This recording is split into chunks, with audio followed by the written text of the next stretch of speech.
Subscribe कीजिए heal with doctor YouTube channel को, साथ ही बेल आइकन भी दबाएं ताकि आप लेटेस्ट हेल्थ रिलेटेड वीडियोस सबसे पहले देख सकें।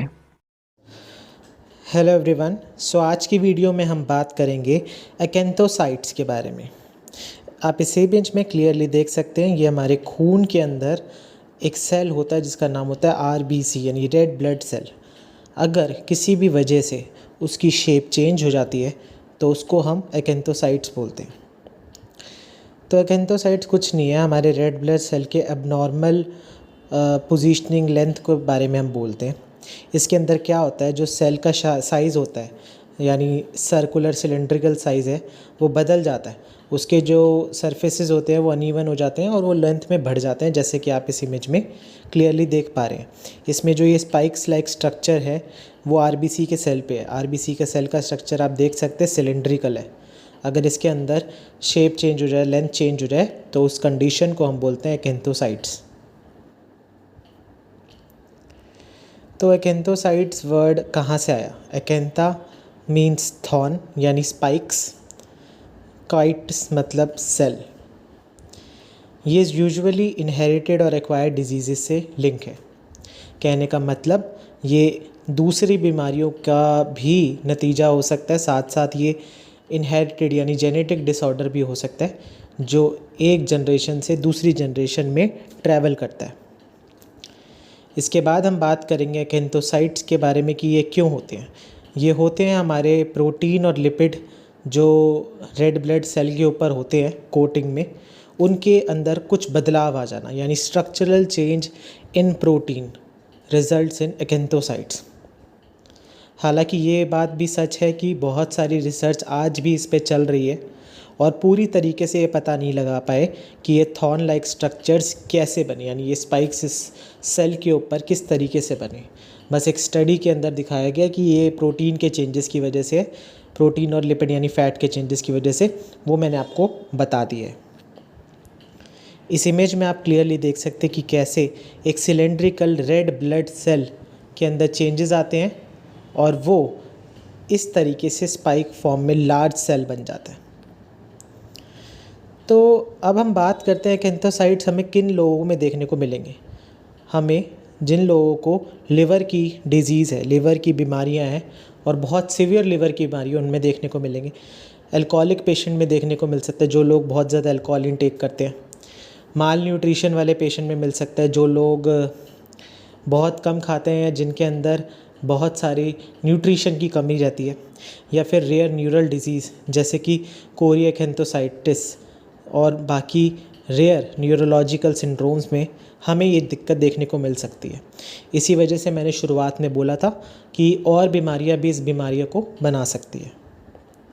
इसके बाद हाइपोथायरॉयडिज्म यानी थायराइड हार्मोन का शरीर में कम हो जाना, जिस वजह से ये बदलाव आते हैं। इसके बाद ए बीटा लाइपोप्रोटीनीमिया यानी ये एक रेयर बीमारी है। इसके अंदर क्या होता है कि हमारा जो शरीर है वो कुछ फैट्स को यानी लिपिड्स को एब्जॉर्ब नहीं कर पाता और वो खून के अंदर प्रेजेंट आरबीसी यानी रेड ब्लड सेल के सरफेस पे जाके लग जाता है, जिस वजह से उसके अंदर स्ट्रक्चर के अंदर चेंज आ जाता है। इसके बाद कुछ लोगों की स्प्लीन की सर्जरी होती है, जिसके अंदर हमारी बॉडी में एक ऑर्गन होता है स्प्लीन, उसको हटा दिया जाता है। आप लोग बात करेंगे स्प्लीन के हटाने से इसका क्या लेना देना।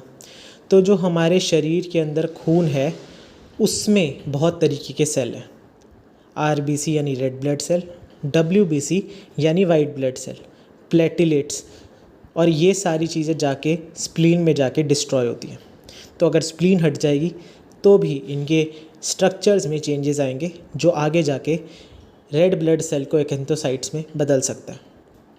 इसके बाद एनोरेक्सिया नर्वोसा, ये एक तरीके का डाइजेस्टिव डिसऑर्डर है। इसके अंदर पेशेंट ढंग से खाना नहीं खाता या खाना उसे डाइजेस्ट नहीं होता, जिस वजह से भी ये बदलाव आपको ईजीली देखने को मिल सकते हैं। इसके बाद हम बात करेंगे कुछ ऐसी दवाइयों की जैसे कि स्टैटिन एंड मिस्टोप्रेस्टोल। अगर कोई इंसान इसको ज़रूरत से ज़्यादा लेता है या फिर बिना किसी ज़रूरत के लेता है तो उन लोगों को भी एक्एंथोसाइट्स हो सकता है।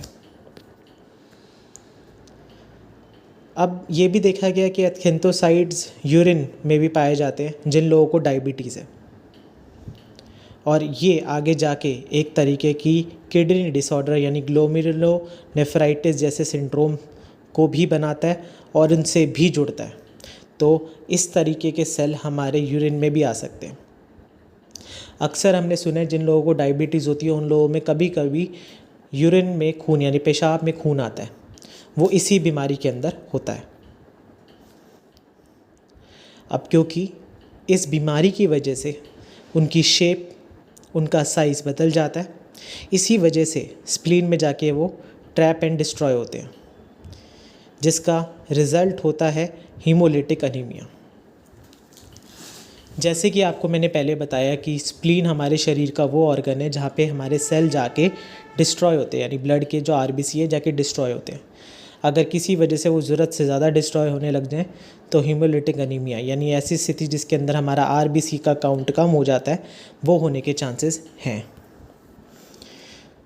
तो अब हम बात करते हैं कि अगर किसी भी मरीज़ को ये दिक्कतें हैं तो उनमें क्या क्या चीज़ें या लक्षण हमें देखने को मिलते हैं। सबसे पहला और फॉरमोस्ट हमें सांस लेने में तकलीफ़ आती है। दूसरा, हमारे जोड़ों में दर्द होता है। तीसरा, हमारी स्किन में रैशेज़, ईचिंग रहेगी। चौथा, हमारी आइज़ में ईचिंग रहेगी। पांचवा, हम खाना ढंग से नहीं खा पाएंगे। छठा, हमारी नींद खराब होगी आगे, बहुत ज़्यादा आगे वाली स्टेजेस में।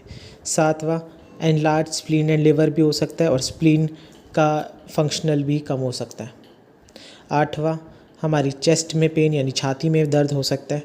9, हमारे पेट में दर्द हो सकता है। और last but not the least, हमारे पूरे शरीर में जनरलाइज बॉडी एक या फिर हमारी आसपास की मांसपेशियों में दर्द हो सकता है, जैसे हाथ की मांसपेशियों में कुछ या फिर पैरों में दर्द हो सकता है।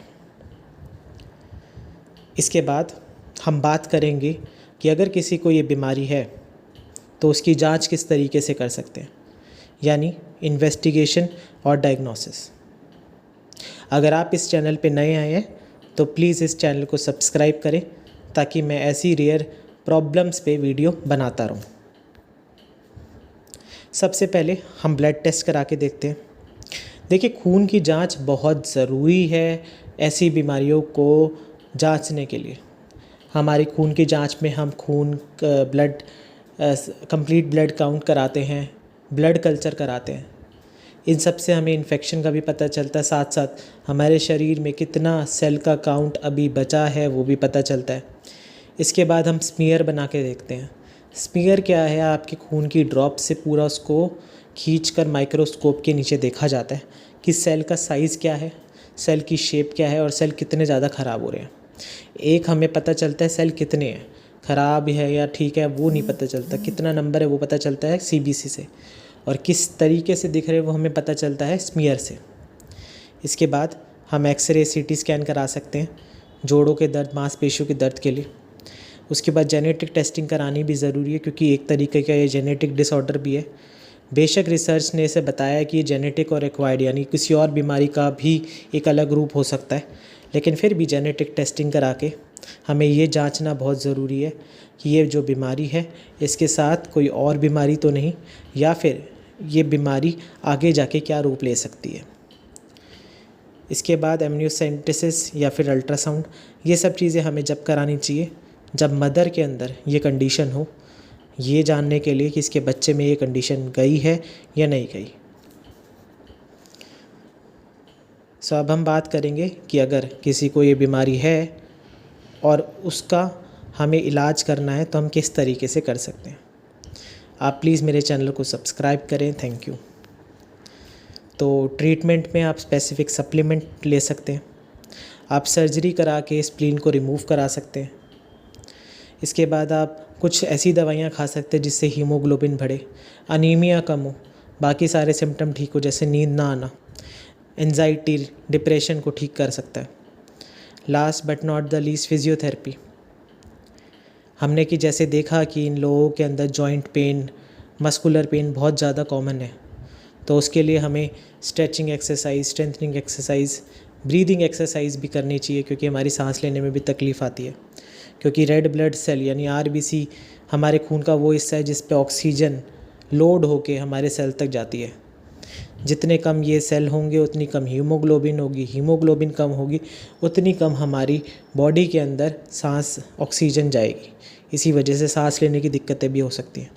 तो उस सब चीज़ों में आपका फिजियोथेरेपिस्ट आपको सारी एक्सरसाइजेस, सारी इलेक्ट्रोथेरेपी करवाएगा, जिससे आप इससे ठीक हो सकते हैं।